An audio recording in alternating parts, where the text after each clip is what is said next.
The new LinkedIn Hiring Pro can't undo your last hire. The human postponer. They were the master of one phrase. I'll circle back on that. But 3 months later, you were the one doing all their work and wondering how big that circle is.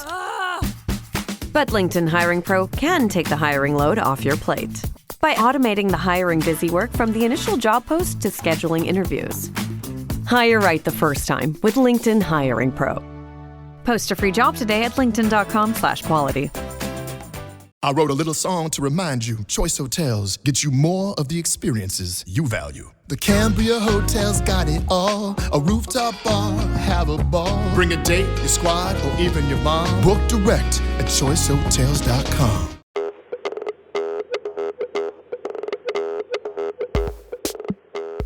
Hey there, quick reminder, we are still running the Grit System Game Jam, the first one ever, through August 25th.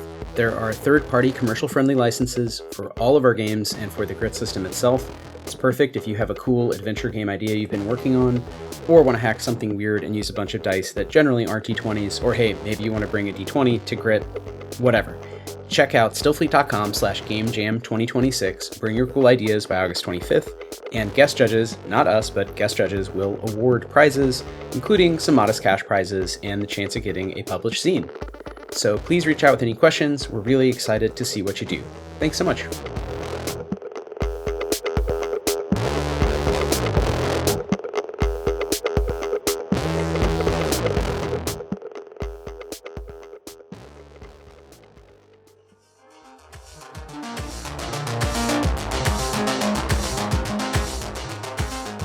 Welcome to Why We Roll, A tabletop role-playing game design podcast by the Stillfleet Studio.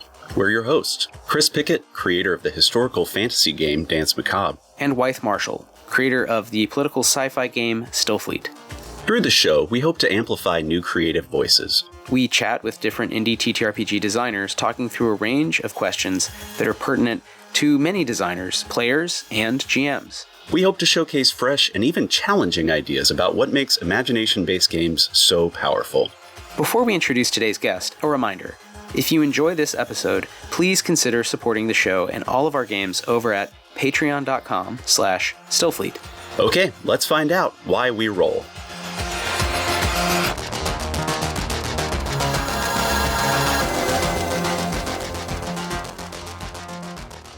What's up, everybody? Welcome back to Why We Roll, the tabletop role-playing game chat show / live stream from the Stillfleet Studio.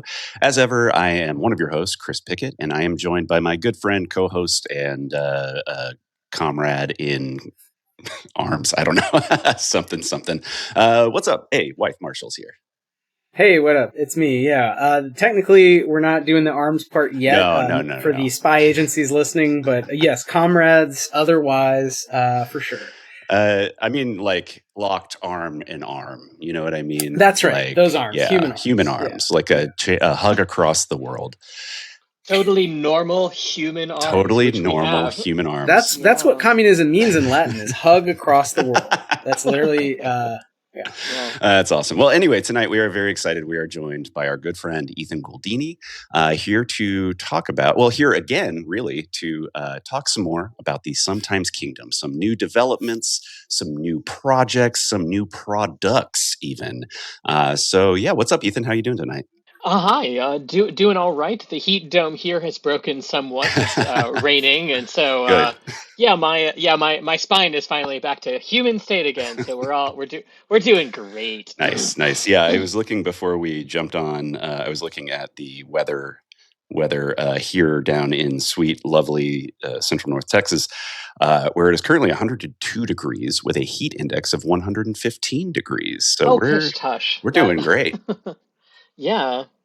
Just made up numbers. Super El Nino. Yeah, those are numbers don't go up past 100. What are you talking about? It's like the Y2K of weather. Numbers aren't. Weather's not supposed to go past 99. Multiple times on the show about whether infinity is real. So that's true. This is, we're about to find out when at least is 115 real. in Fahrenheit. Well, speaking what's up, Ethan? Speaking of Anyway. weather, speaking of seasons, seasonality. What? Nice. What a segue. Tight. What a segue. Yeah. Ethan, maybe just really briefly for folks who have not listened to your previous episode with us here on Why We Roll, could you tell us about your project, The Sometimes Kingdom? Sure. The Sometimes Kingdom RPG is a fantasy setting using the grit system that also introduces a new mechanic called the Tables of Magic. The setting is, we've sort of started calling it a high fantasy, low status setting, where everybody essentially is a magician due to a disaster that happened a long time ago. All the members of the Rye and Weatherly realm of Season's Keep, the secret sister world to Earth, are able to use magic, and over the centuries, it has been slowly organized into the seasonal tables of magic. The realm itself, Season's Keep, is divided into 4 major islands, each one sort of containing a season in it. Once upon a time, all the seasons rotated about a great intangible axle, but due to said disaster, they all stopped. Conveniently, 1 per island. So now there is the island of Springside, Summerside, and together they make the greens. And then there's a wispy, windy Copia, the autumn island, and then cold and craggy Interheart. And each one gets their own table of magic with an increasing series of steps where you can do increasingly high magic.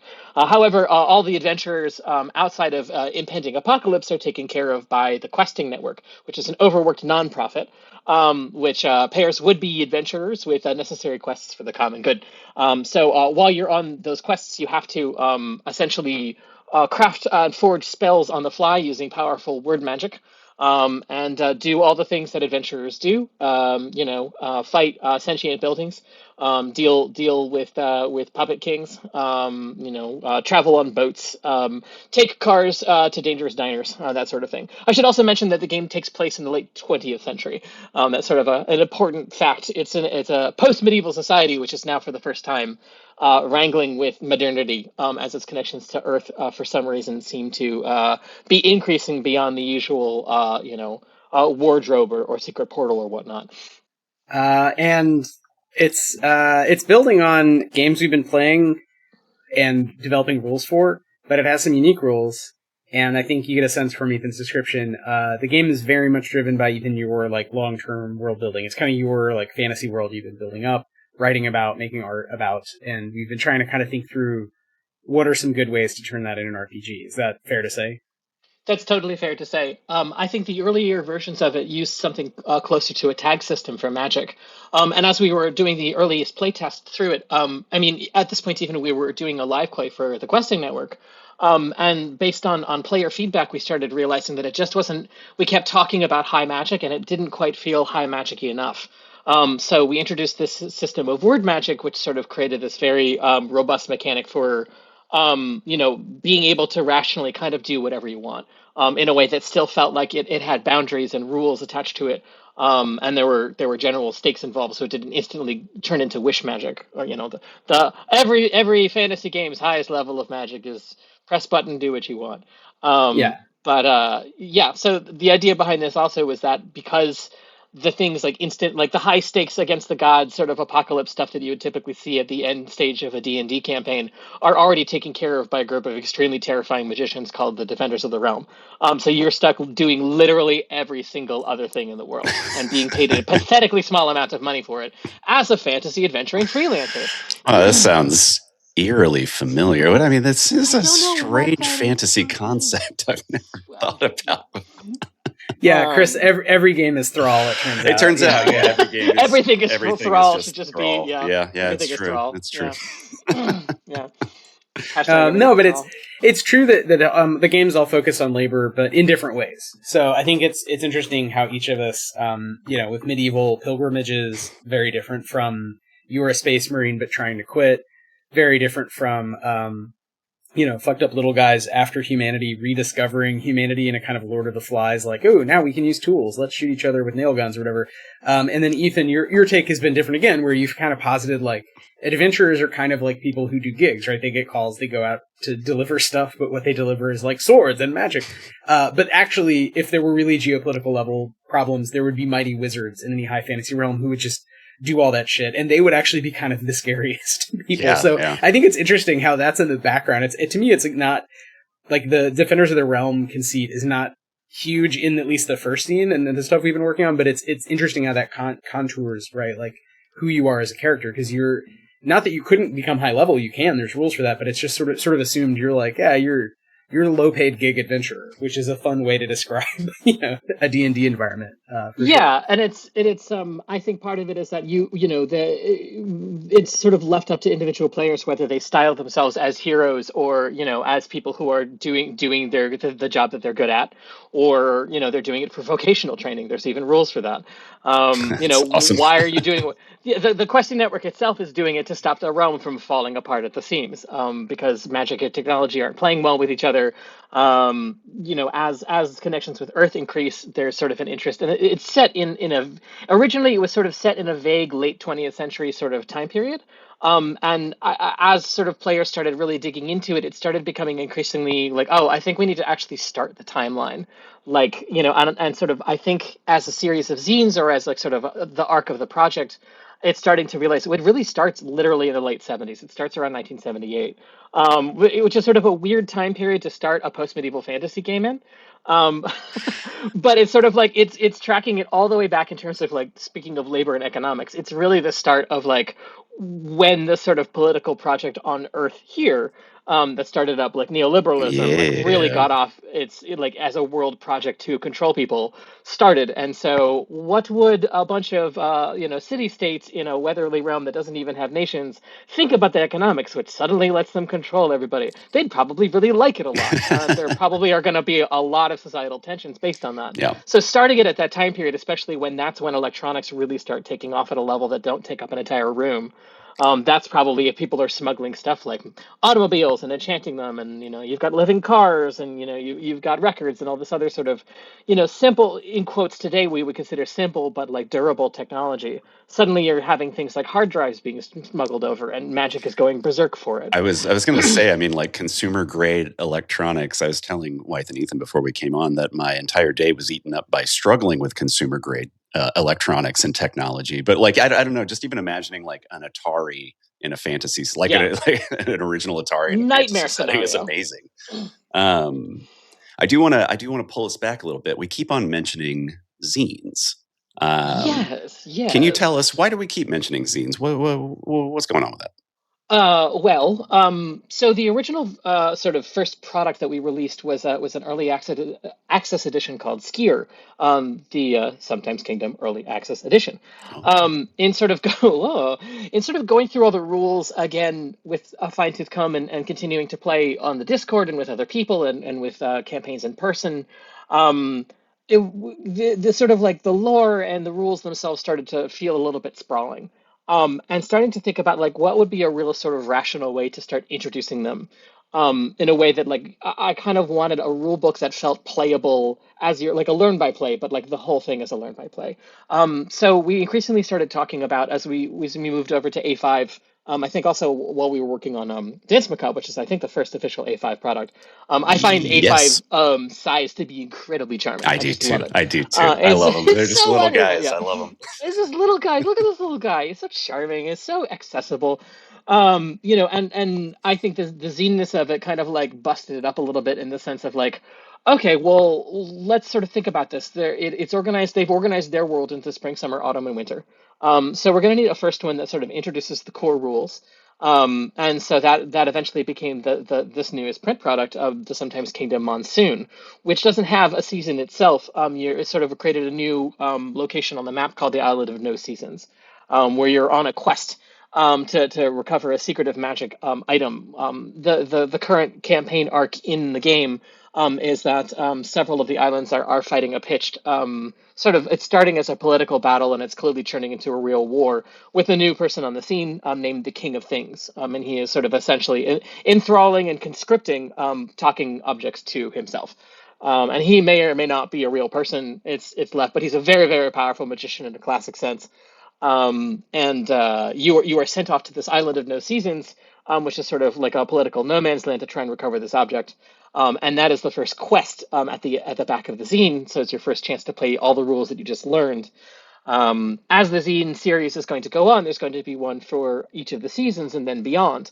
And in the back of it will be another section of this continuing quest. So it's sort of trying to like have a cake and eat it too situation where you're going to be introduced to new species and new rules and new maps and new places to go and things to do, and then there'll be this continuing quest about this one thing, which is going to sort of bind all of the zines, at least in the first round of the series, together.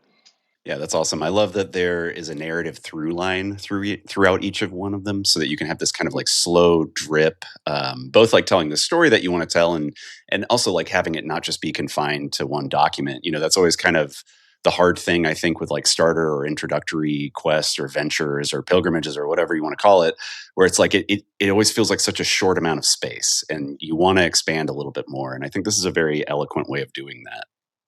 Yes, like the zine format is a real space challenge, and honestly, it's been really positive overall. Because for once we can finally truncate a little bit and start being, I would always use the word efficient, but sort of start marrying lore and mechanics together in a way that hopefully I think people will find very kind of crunchy and satisfying. Yeah, for sure. Yeah, I think we haven't done as much as we could up to now with trying to make the lore always mechanicalized and have the mechanics always have points of reference, and it's different in different games, right? So like in Danse Macabre, we're trying not to be too much into the history. And I think, again, I would say in parallel, we did that with Danse Macabre, Chris, where there are a lot of mechanics that the way they're named, there's references to kind of medieval life, without requiring the reader to like stop and read a textbook, or even like you can ignore these sort of gray passages that talk about like, oh, here's a little half column on medieval medicine or something. Like you don't need to read those to play the game.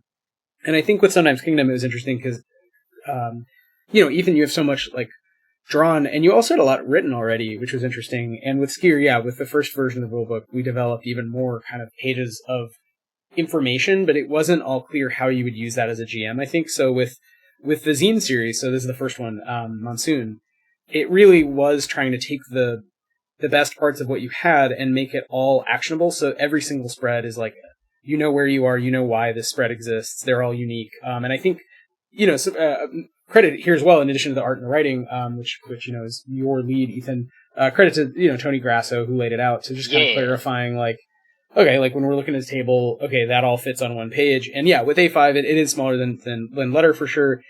And I do think it sort of forced us to talk a lot about like, all right, well, what goes in Zine 1 versus Zine 2 or 3 or whatever.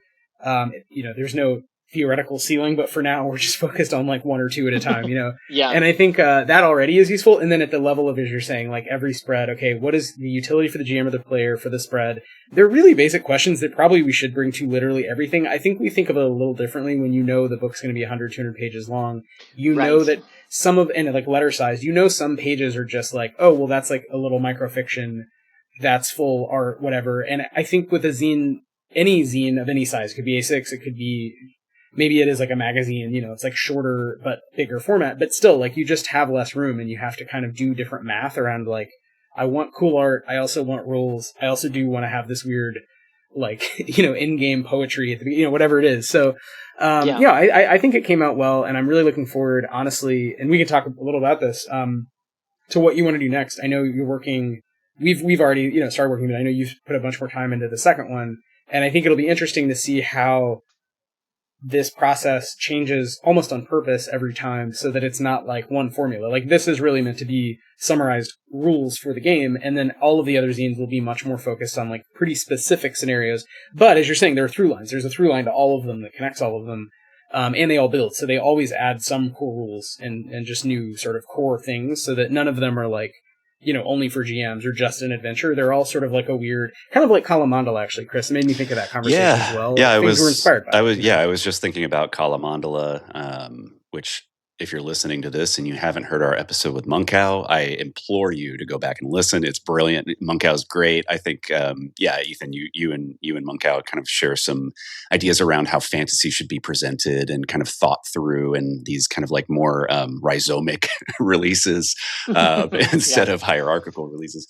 But it also reminds me, of course, Wythe, you and I have talked a lot about like Vaults of Varn and how we really like the way that was released, and this very kind of like smart.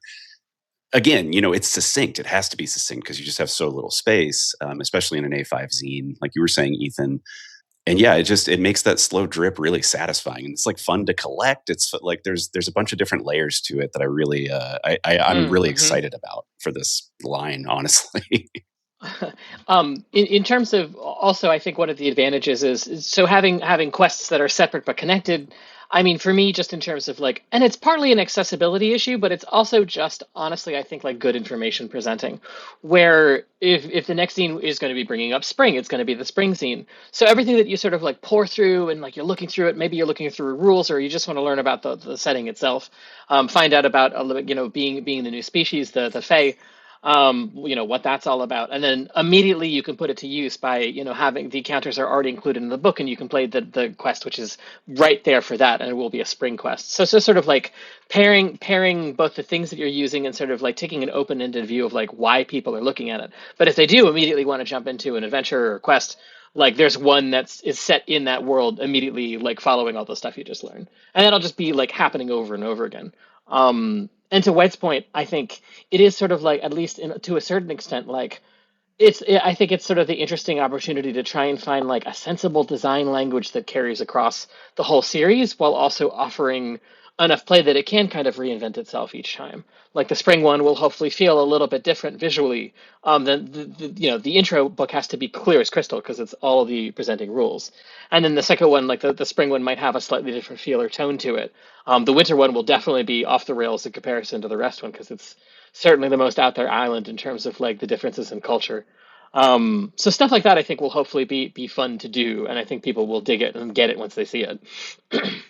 I also think it'll be fun to not know in advance and not plan the way that we've typically planned games, because we've been working across kind of this theory of like, if you build, they will come a little bit, which is a somewhat different approach than, to Chris, especially Vaults of Arn and that some of the other OSR products we've liked, like Electrum Archive. I feel like we mentioned on the show just things that you and I happen to have read and thought were successful in building over time an audience. I know I have not read as much, but like I know Karen does this a lot too. Like there's been a lot of community stuff. We talked to Josh Demansky about Liminal Horror, which I've read more of, and I do think it's still a dream that you would have more people creating. As I'm seeing it come together, speaking for myself, and I'm curious what both of y'all think, but more fantasy material, high fantasy material, because that's such the big genre. Regardless of my thoughts on it, and I do play it sometimes, but it feels like I think a lot about sci-fi. I'm like, okay, but 70% of people or whatever still focus on fantasy. Well, let's create lots of material for that. And I think, Ethan, your world is one rich, vivid one to explore, and that's one way to do it.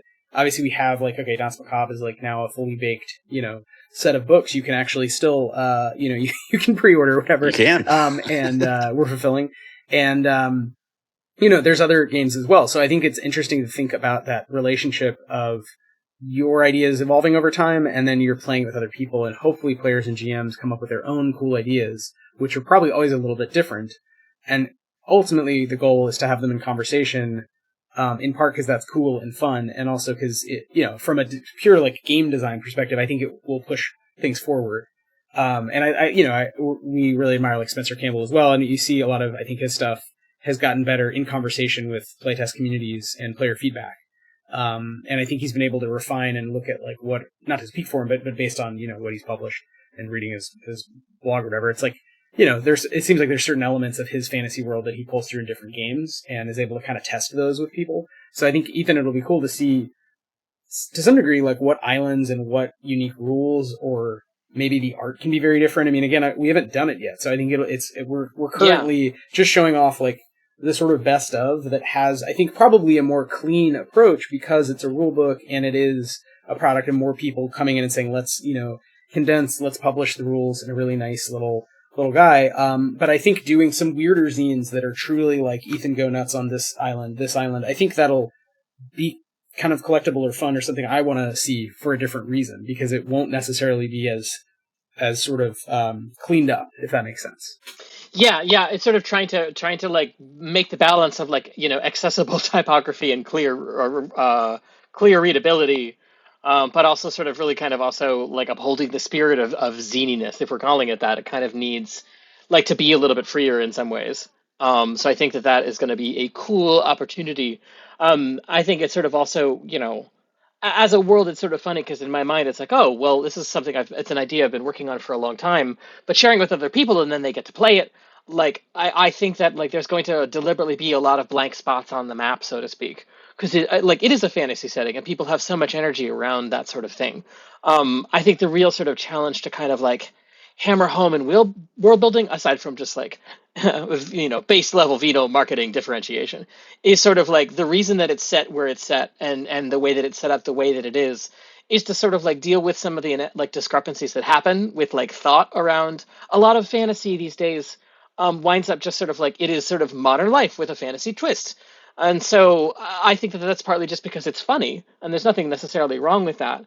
But there is that sort of very literal-minded part of me that is always just like, well, they wouldn't have that. Like, that's not how money works. Like, economically, their system must be totally different. That's why I wrote part of the reason Danse Macabre. Yes, thank you. Yes, God. And it's just like, so if they have modern ways of speech in any way, shape, or form, and they have currency in some semblance of like, they're not totally disconnected from Earth unless it's just a totally alternate reality where it's just a coincidence. It bound to being much more interesting to have both of those ideas in tension, where there are some factions that are actively fighting modernity and trying to define what it is, and some that are wholly embracing it because they don't even know what kind of magic they'll create out of technics. Yeah, that's awesome. I'm sorry, go ahead, Chris. Oh, no, you're good. You're good. I just had a random thought, which I think a lot, what you were saying, Ethan, about like how high fantasy is treated as kind of like, it's how do I want to put this? It's a facade over like modern ideas, and especially I think over contemporary, like late stage capitalism specifically, right? Like when we're talking about economies, when we're talking about how people relate to each other, all this kind of stuff, it's just kind of usually shoved into that. You see that with Freerin, you see that with Game of Thrones, you see that with a lot of the like cozy fantasy stuff that's very popular right now. And yeah, I don't know. There's always a part of me that has also just like kind of rejected that and been like, no, it should be fantasy. It should be weirder. We got to get way weirder with this. Yeah. Like Michael Moorcock weird, like yes, Michael Moorcock weird, and also just like trying to do kind of the 1-2 punch of like making fantasy weirder. And I think in that way, sort of like even like in the bizarre like other world that is like the 20th century at this point, going back to that and sort of like trying to like re-weirdify life on Earth, because there's a lot of stuff we take for granted unless you start digging, and digging is hard and it's annoying, and the internet is shit now, which doesn't make it any easier. It's like trying to sort of like understand like how fundamentally weird life is on Earth by like having fantasy characters encounter it, and oftentimes it can be played for laughs. But then also there was one session that we did a couple of months ago where the players wound up in Manhattan. It was a whole complicated plot with the Voynich manuscript and a museum was eating people. The players started like talking about traffic lights and the grid, like the grid of the streets. Like it is not like that was sort of regulated. They weren't talking about the buildings or the technology. They were like they had their characters become obsessed with the grid of the streets, because like the grid is like what an invention from the 1700s, like 1800s. It's relatively new. I mean the Jeffersonian grid and like agricultural kind of land management definitely started 1700s for sure. Like late 1700s, and then it really is New York. It's the 1830s when the grid becomes the thing. It goes back to Rome and Vitruvius, but it was really a neoclassical revival, which New York viewed, and it was crazy at the time. I used to teach the history of New York City, and it was like this thing where the corporation is literally called the Corporation of New York City was amazing. Like, we're going to have a grid over this island that is hills and swamps and little like streams, and now some of which are canalized. And there's already little villages that all of which are in the way. Like if there's already a village, why would you do that? If there's a hill, why would you do that? And they're like, no, we're gonna flatten it and gridify it. And what is annoying about middle capital and the meteoric rise of America as a concept was, the New Rome, was that they did block by block, flatten, drain, and gridify a pretty big, long, skinny island. And it was just like, but why? So there's so many other ways to do things. But that example, like Remcool has a great, but basically you go into like, the idea of complete, like they basically were talking about Tron avant Lillet when you read these documents from around 1830, where they were like, what if the world was just a fucking grid, and over here I could build up this, and over here I could build up that, I could do whatever I wanted, we could buy and sell the parcels. It's not just a game anymore. It's not just a game. It's just like Monopoly. We do have a question in the chat. We have a great question in the chat from our good friend Taylor. One thing I love about Sometimes Kingdom is how whimsical it is to read. How did you find the balance between the whimsy of the setting and the more system-y frameworks of TTRPGs? Love it. I think that like the particular kind of whimsy that I'm drawn to is a very matter-of-fact one. I think that I don't know how else to describe it other than like it is a plain whimsy. How to sort of describe it? It's I think there's certain aspects of whimsy that like I adore from British illustration in the 19th century. I think we're all very familiar with that. I think up until very, very recently, whimsy always had a dark edge to it. There was always an unsettling part of it. The forest wasn't perfectly nice. Yeah. The gnomes could be eaten by the troll. Yeah, it's the Grimm's It is really Tale only thing. with the. Yeah, and I think, and to be fair, in the defense of that, there are, I think, certain early age groups where they don't necessarily need to see a horse die in a bog. Like, I don't think. I think that. That's a hot take. It's a hot take. I do, but I think that age starts very young, and I think beyond that, it's like you have to start learning about the Dark Woods in some shape or form. So I think being an '80s kid as I was growing up with that, there was just there were no rules to what you could show a child up until that point. And I think so. The whimsy that I come to is sort of like trying to kind of maybe find a way to kind of synthesize that a little better. It's where, because I think ultimately it comes down to like certain different kinds of comedy. I think I even talk about it a little bit in the book, where the sense of humor that I have is a very diasporic one. My family settled in Brooklyn in the early 20th century, after, centuries in the shuttle. So it's like that kind of sense of humor is very fatalist to a certain extent.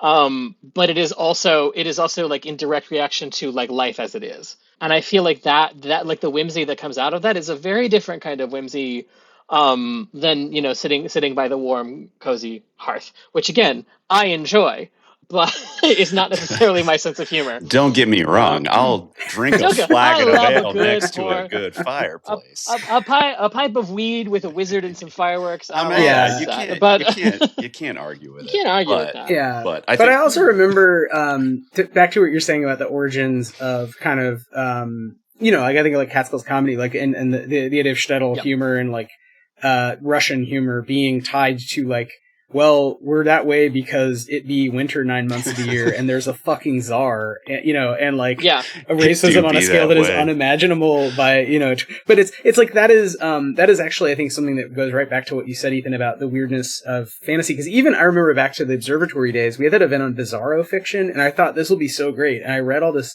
just to prep for it, some of these Bizarro stories, this emergent new genre that I thought would be similar to the new weird.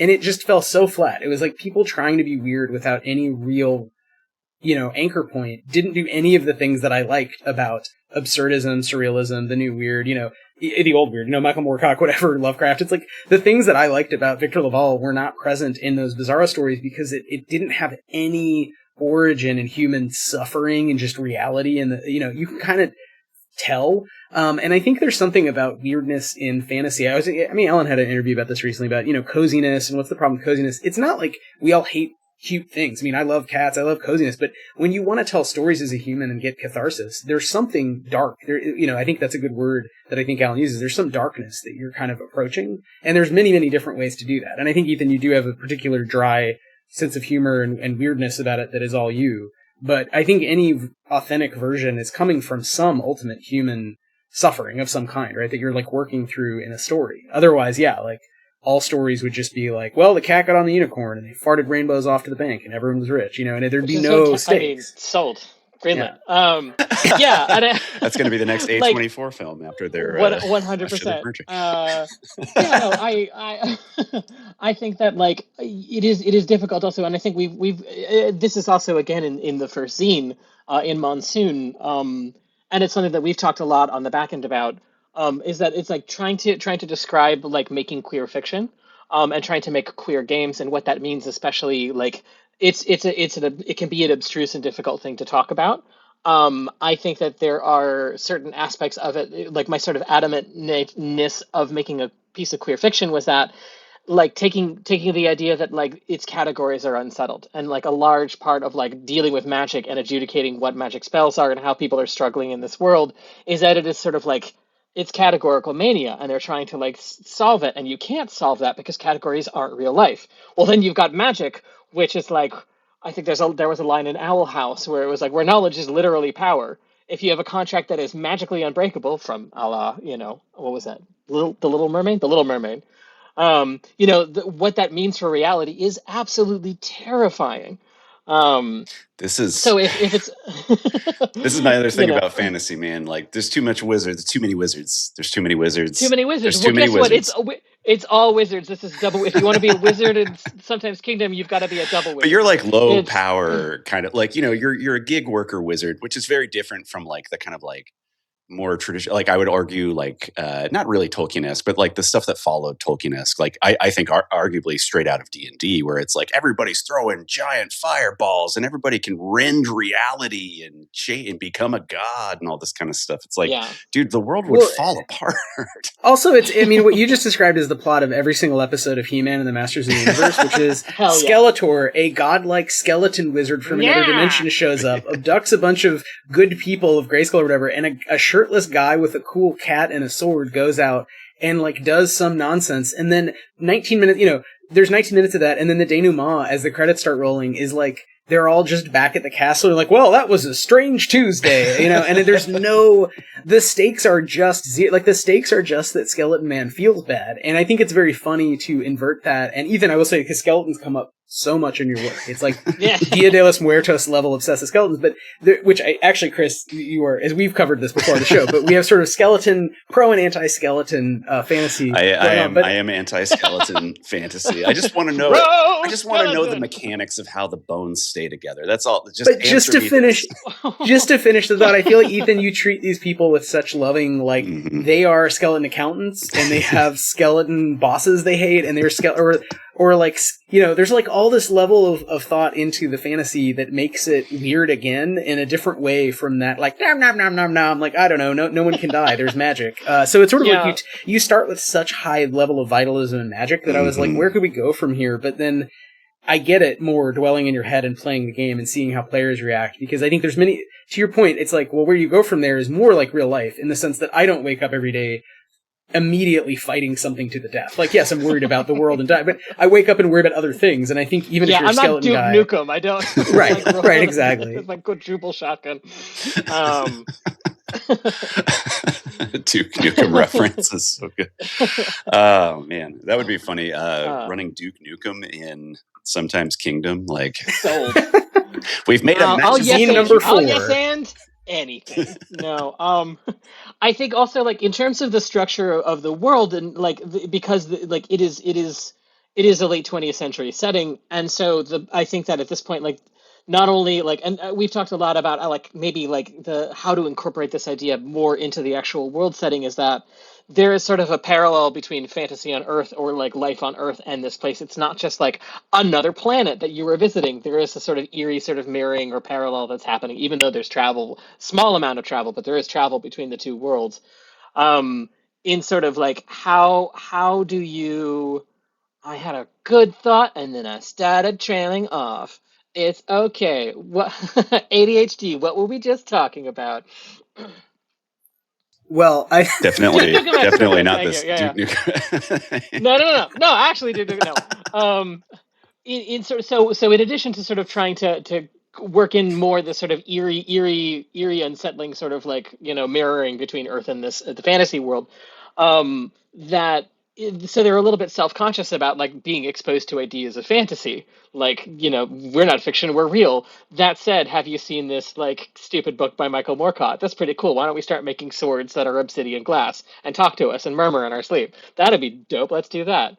But beyond that, this idea that like the genre might become more unsettled the farther out from society that you get, because like the sort of main big change pitch of the Sometimes Kingdom, I think, aside from the high fantasy low status idea and the ability to create cool word magic, is that you live in a society, which means that it's the frustration of being bounded by rules. It's the same sort of thing where it's like, well, when the cops aren't around, everything is legal, so we can do things if we want to. But when you're in a city, like you have to find, if you need to like break the law, you have to find a way around it. And if you're part of the questing network, then you have to have some vague sort of system of ethics. Otherwise, you wouldn't have joined it in the first place. But getting farther and farther out from populated areas, like the genre might start shifting a little bit. It might be getting just a tiny bit more dark fantasy, which, if you've got wild magic, you've got wild ecologies. Oh, you got it. Which you just got it. And those wild ecologies might be completely inhospitable to human life, and unkillable, utterly unkillable. So you sort of trying to have a little bit of the cake and also the eating of the cake at the same time. That there might be this sort of like, this sort of a bit more stylized breakdown as you get into the dark woods, and then there's no sunlight, and then you're facing monstrosities. And why did you go there? Nobody told you to go there. I feel like that's I'm trying to remember all the names of the islands. I know Copia, Winterheart. Interheart. Interheart. Yeah, Interheart, Copia, Springside, and Summerside. I mean, Interheart has that really built into it, and that's even in just the first in Monsoon in the zine, where you lay it out where like Interheart is kind of the most dangerous, kind of the swingiest, kind of the weirdest spot that you can get. Yeah, they're the jazziest. Yeah, place. They're jazzy. Yeah, no, the undead feels the most comfortable there. Yeah. It's like it's occult cities all the way down in this forever winter world. Let's go. And again, from like it was set up that way specifically because it's like, well, if you've got the undead, where are they going to rot the least fast? It's going to be winter. Like, where is everything dead already? Great. Where's the dead magic? It's going to be the place that's winter. I'm curious, Ethan. Like, have you? I mean, just Riffin kind of has brought this to mind. For those like more wild spaces, have you thought about like what does the frontier of the Sometimes Kingdom look like? Like, are there other islands that we're going to explore or see eventually, or what's the thinking? So there, like it's sort of like the whether the Seasons Keep is even on a planet or not is left deliberately vague because it's not important to you. That space TBD. Like the larger cosmos is unnecessary at the moment, and therefore shan't be explored. Yes. But in terms of the frontier, it's interesting because this came up recently in a game, and I sort of spat something out. Wythe and I, were just talking about this, where it was this idea. Well, it's like, well, if monstrosities are attacking cities, why don't they just fortify themselves already? And it was and I said something offhand along the lines of like, oh no, the Fae will definitely not allow that. That's the only reason that humans are allowed to have cities. So it spiraled out into this like that lore came out of nowhere, where. Okay, so you've got like the former antagonists of humankind, like, and humans all jostle for space and live together essentially in peaceable nature in this fantasy world. So you've got giants and skeletons and the Fae and fairies. And I should mention that like these are all antagonists from a very specific line of like Arthurian stuff that came out of a very specific region at a specific time. And I'm just obsessed with it because it's so anime. It's like they were writing anime back in like the 12th and 13th centuries. And it's so beautiful. It's so poetic. Like. Yeah, the original anime is just can't get enough of that. Arthuriana. I can't get enough of that. Like, 100%. I can't get enough of that like Middle English stuff. So like within that context, it's sort of like that's where some of the species come from specifically. But the former antagonists from other games are now essentially like you all pay taxes and you all have a job and it sucks. Can't we go back to just fighting each other in crypts again? Wouldn't that be great? I was. I think just piggybacking on that, Ethan, the idea to me, and you tell me if this is right, but how I read the Sometimes Kingdom is instead of a world like, say, Stillfleet, or maybe even Danse Macabre in a very different way, where humans get stuck in these cycles based on their beliefs about the good.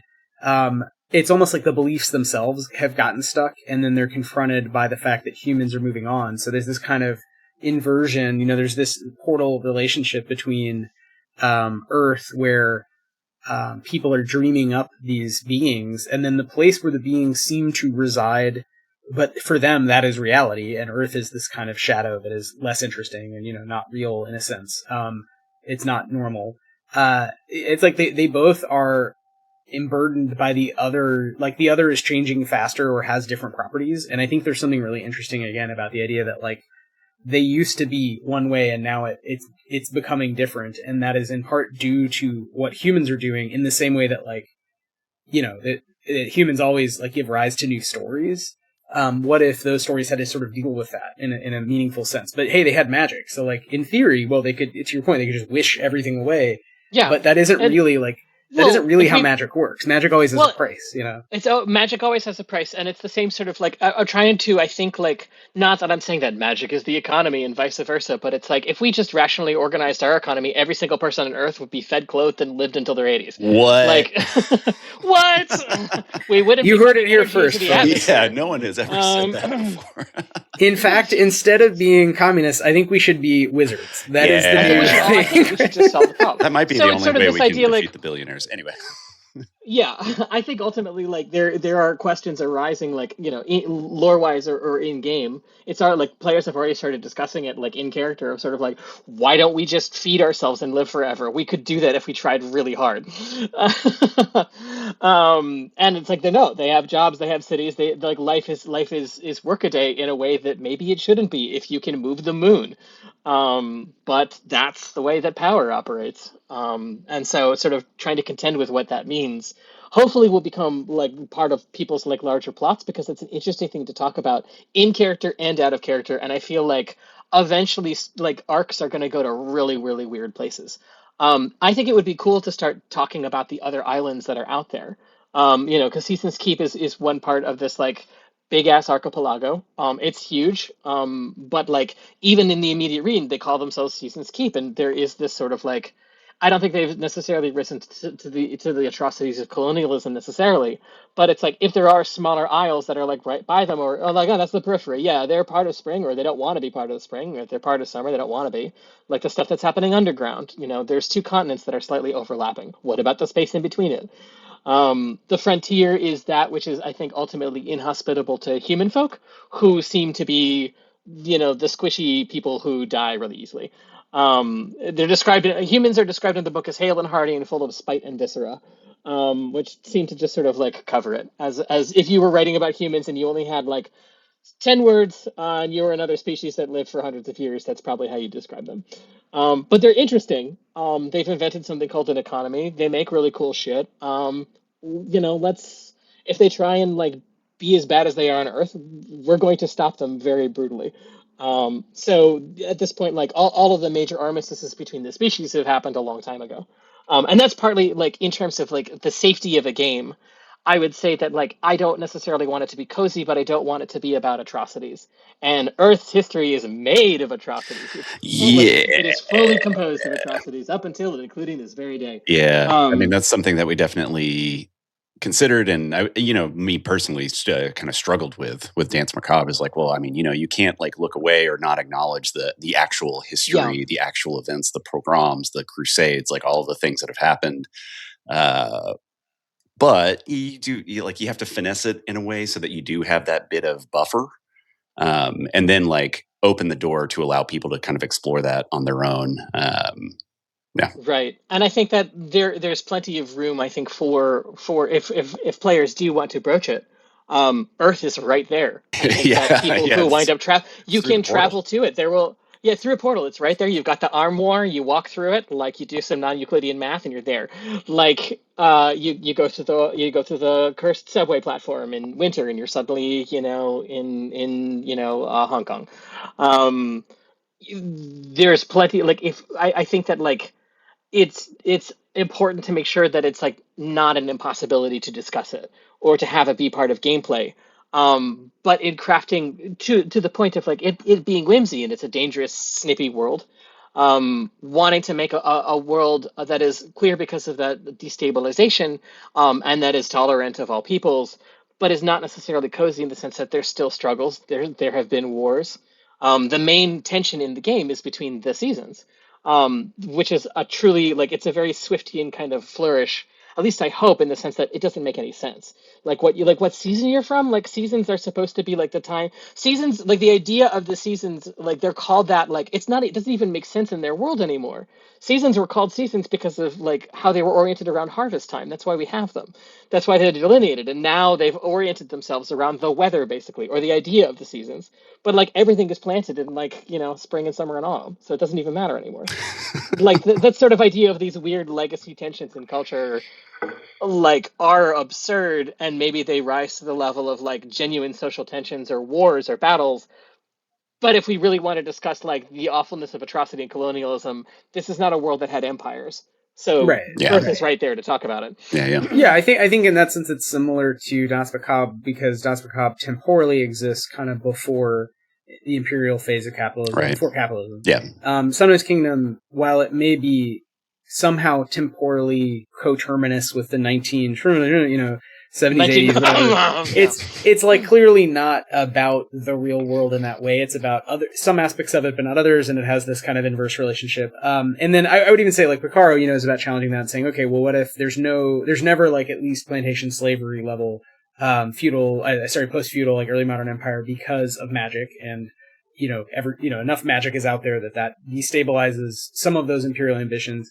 And so who knows what happens after that. So I think it's interesting. A lot of all three of us actually on the call have kind of tried to create fantasy situations where you can have real horrible, brutal things to respond to as a player and a GM and explore the stories, but also we're trying to hedge against anyone accidentally doing a colonialism in the game. Doing a colonialism, doing a racism, doing a genocide. I mean, and I would, well, the reason the Defenders of the Realm exist are specifically to make sure that no one is like rules-wise capable of doing a genocide. Maybe that's a little too pinballing on the rails. Maybe that's a little too ridiculous. I don't think that's too on the rails. It's also trying to explain, I think, at least in world a little bit, why it hasn't happened. Right. And of course, there's the potential for a handful of powerful mages to become deeply corrupt, and they have in the past, and they were killed by angry mobs. So the whole system sort of like is like in this weird kind of like, mutual enmity and syzygy in a way that like it holds together in a way that hopefully seems logical of why these things didn't happen. So it's not just hand waving it away and being like it's a world of happiness and whimsy. Right. Like, So to that point, Ethan, I'm wondering if you can, because we're going to run out of time at some point. I feel like we could just talk all night about like fun, cool possibility. I think it'd be interesting and instructive to talk a little about the AP that's coming up and maybe tease kind of the plot, because we have a 2-part AP, and then so an actual play featuring I'll be playing almost surely some kind of talking animal if allowed. Ethan Gouldini will be GMing, and then we actually have 3 guest actors who are amazing. And I will say I think. We'll all be there at least on the 19th. It's possible one of the guest actors is not going to be around on the 12th, but we're going to have a great time anyway. And I think this is going to be a fun exploration with, folks we respect and know their work a bit, but really people who we're entrusting to kind of help bring to light this game, which we have played a bit. We've done our own kind of in-house AP with our friends, which is always super fun. But I am looking forward, Ethan, to this special 2-parter with sort of pro actual play folks, and then maybe. So let's tackle that, and then at some point let's come back to kind of what's next for Sunrise Kingdom, and again thinking through this lens of just where you're leaving off with, okay, what are the stories you want to tell? What are the big high level themes you want to explore? But first, why don't we tease what people can expect this weekend? I'm really excited about it. It's going to be a 2-parter set in spring. It's going to be set in Springside. I think it's going to be our first AP in quite some time, taking place on that island. You're going to be members of the Questing Network, the only members left standing after a total party knockout of a large group of knights and defenders of a city, the city of Brocadia. You'll be at the beginning sort of racing after some sort of large artifice. All I can say about it is it's sort of I guess what would be it would be the Baba Yaga meets Fast and Furious. It's going to be the first episode. That's self-explanatory, right? Totally. Is it going to be people racing in chicken leg huts? Because sign me up. I'm here for it. Family. Yeah, it's the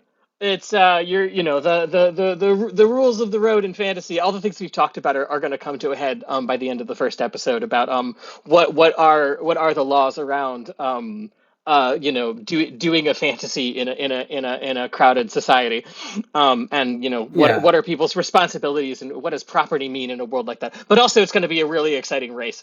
And who gets to use what kind of magic? And whoops! Oh my God! There's like a 50-foot tall chicken like house running through the forest. So I think it'll be fun to see how you tackle La Familia, how you tackle action movie tropes with the high magic. I have no idea. I know we talked a little about just the sort of theme or the sort of Hollywood trailer version of this AP, but it's 2 parts only. So it's this Sunday at 6 p.m. Eastern, and then the next Sunday, the World Cup final. After the World Cup final at 6 p.m. After the World Cup final. Your celebratory. Yeah. And of course, we'll have it on YouTube. But we'd love if folks wanted to tune in. So if you are listening to this live, or depending on when this episode comes out, pretty soon, we want people to check out the AP and maybe talk to us in the chat and influence the story. And we're very excited. I should also say who the actors are. We have Rachel Cordell, whom we've been lucky enough to do AP with before, including for Danse Macabre, Nihara Nichelle, and Apollo Pierce, and we're very excited to have basically real actors, real AP folks get their whole their hands on the game. So I don't know what's going to happen. I hope to be a talking animal because I love pretending to be animals. Have you decided what species you're going to be yet, or what species of talking animal? I am waiting to see what the other players do. I'm going to do whatever they're not doing, so that I've played the game before. Yeah, I think it's trying to take advantage of the fact that there are a handful of cars in the world, and as a Questing Network member, you can become a driver and be authorized to drive a car, which is alive. So with that fracas is how this whole thing is going to start. Who knows if that will continue or the players will find some other vehicular means to do what they need to do to Baba that Yaga. Yeah. Baba that Yaga. That would be. Yaga. I'm glad that's not the name of the class, but it could be. Baba that Yaga, the Duke Nukem story. Yeah, exactly. Groovy. Ethan, as that follow-up, can you extend, feel free to say more about the AP, but can you also tell us kind of what's next for the Sometimes Kingdom as a series of printed objects, and really just in terms of game development? So we had sort of initial rules we were playtesting. Big thanks to everybody like Taylor and others who played the game. And of course, a big shout out to our sort of OG ongoing playtesters, so Erica, Ben, and Jeff, who are just lovely folks and always fun to play with. Now we have this first printed rule zine, which you can actually you can order from our website and anywhere by the time you're listening to this, and it'll get delivered to you by Studio 2. But we're already working on another zine, which will probably be shorter, but basically going to do, spring, summer, etc. in that order.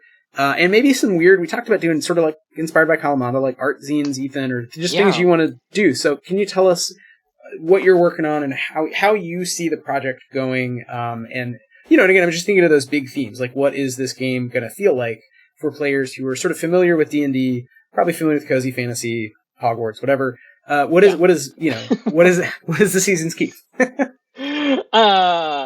So I feel like the next one I'm excited about working on is the island of Springside. So it will be the spring zine. It may not come out in spring, but it will be about spring. The spring is the most, in quotes, fairy tale land of them all, because it has the most sort of vitalism magic inherent to it. So things have a habit of coming alive, sometimes in horrifying fashion, sometimes in delightful fashion, sometimes in politically really fraught fashion, and then they go join a bunch of royalists who are Regency furniture, who knows. It's going to definitely focus, I think, on the major cities of the island, and then of course the sort of like the very strange ecology of a wet, weatherly world that is forever spring, and kind of dig a little bit into like, what does that mean? What does that mean for fashion? Like if you go to a place, like how do you speak? Like what is the language a little bit like? I'm sort of like little tiny like bits and bobs of like mechanicalized things for the game that try to get into, I think, some of the stuff that games don't necessarily get into. Not necessarily anthropological, but a little bit more a little bit travel guide, just sort of imagining that you haven't been to that place before. Right. So I'm excited about that. In terms of other stuff that's sort of even beyond that, I've been going through like a lot of my drawings. I guess it's ecology again. I have so many botanical drawings, and it's sort of, you can really see like where I've doggedly learned like the parts of mushrooms, or like this is how like tendrils on a plant work. You can sort of see the point where I hit boredom and it just becomes something maniacal that has no reference in the real world whatsoever. So I'd love to sort of start gathering all of that stuff together, and maybe it's sort of like a very brief zine of an ecologist who's somewhere, and then they're just out of their depth, or they are, trying to create their ecological report while running away from the forest itself. Yeah, they end up crossing over into some other fantasy setting. Chris, there is a question in the chat. There is a question in the chat from our good friend Vex. A question about setting. Is spring the horniest kingdom? Very good question. I would now, lore-wise, it really depends on what your definition of horniness is.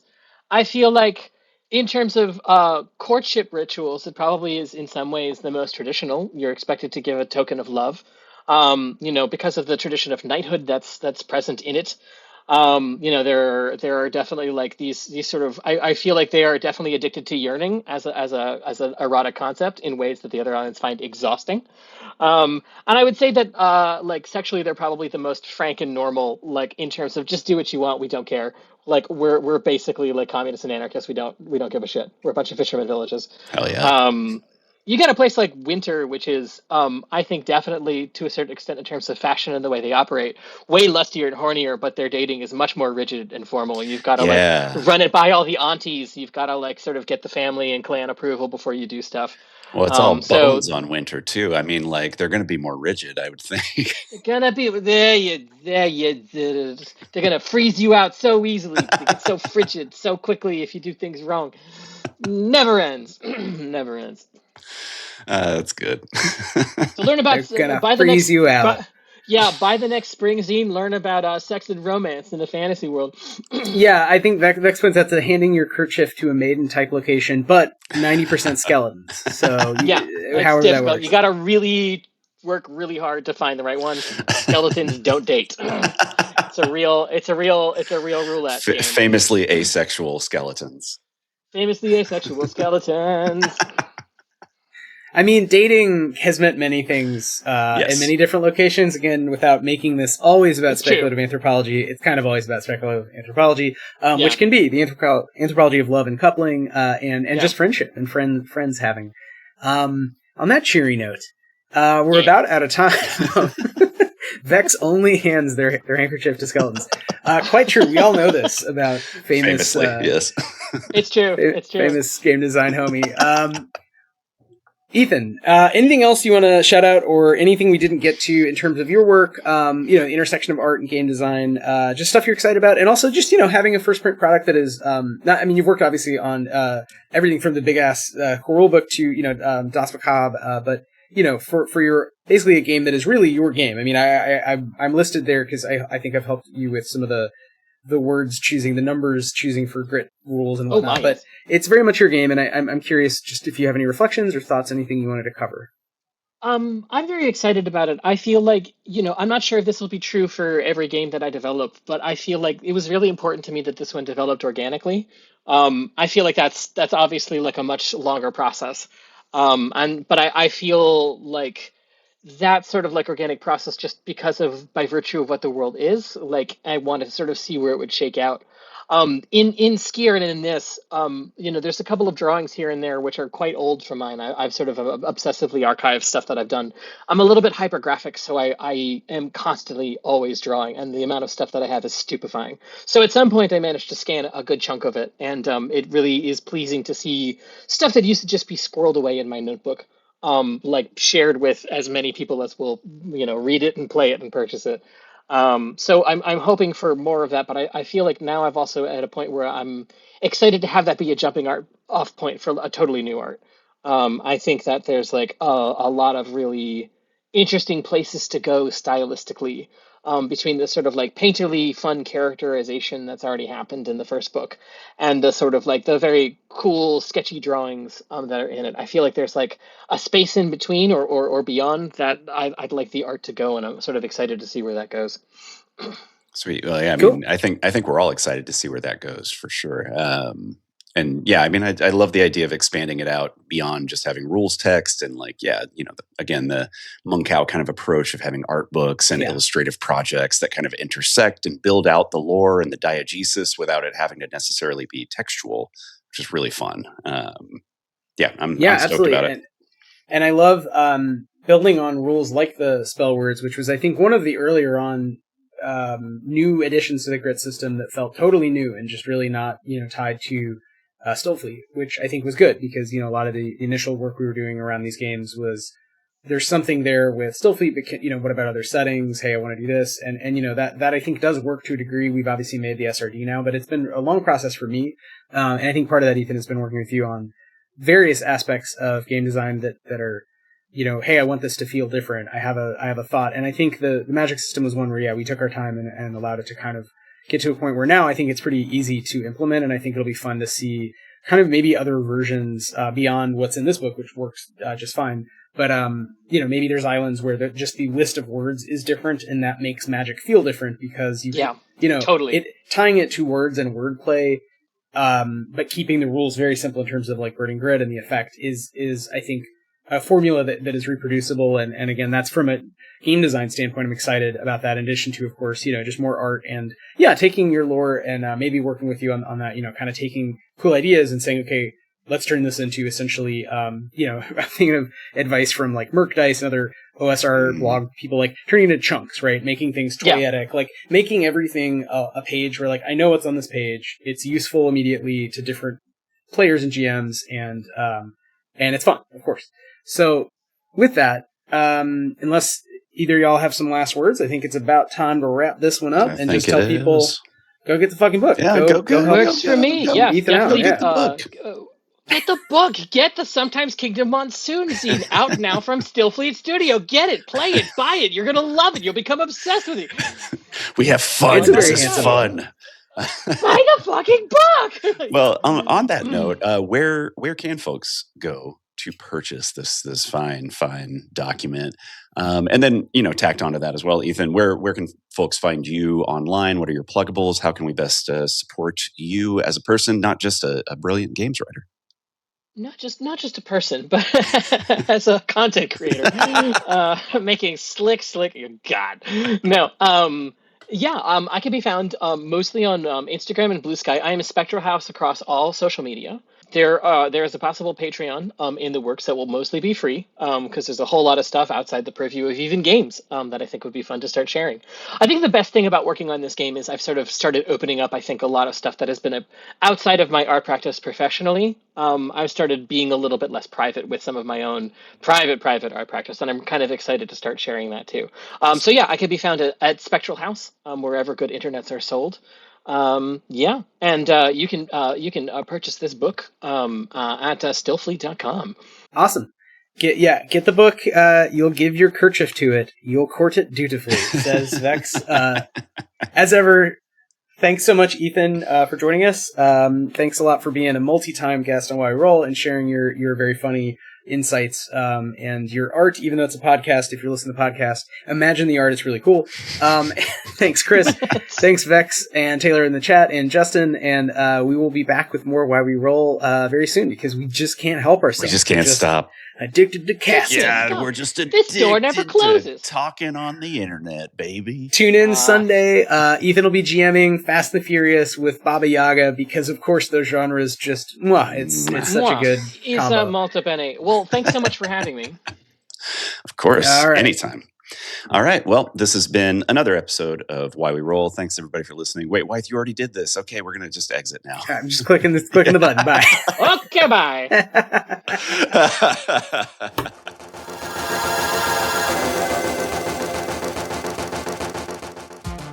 Thanks for listening to Why We Roll. Our theme music is by the brilliant Sam Tyndall and Arpline. If you enjoyed the show, please subscribe wherever you get your podcasts. You can find us on all social media at Stillfleet. You can find out more about Danse Macabre, Stillfleet, and all of our games over at stillfleet.com.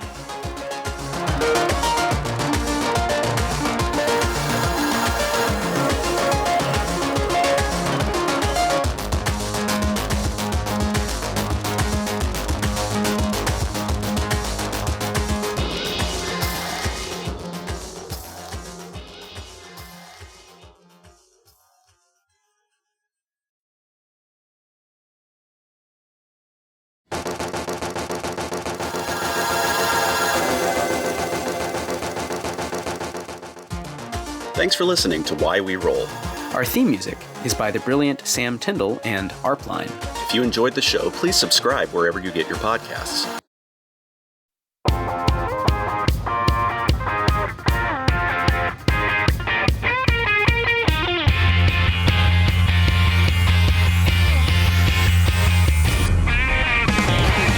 What happens when Toys R Us kids grow up and become parents? We become co-hosts of the show where Geeky Fathers unite to share the joys, challenges, and hilarity of navigating parenthood. Because bringing a grown-up doesn't mean you stop being a fan. It just means your sidekicks call you Dad. And Potteration means I'm proud of you, son. Find Wise and Nerdy everywhere that you consume your media and podcasts. We are a proud member of Potteration.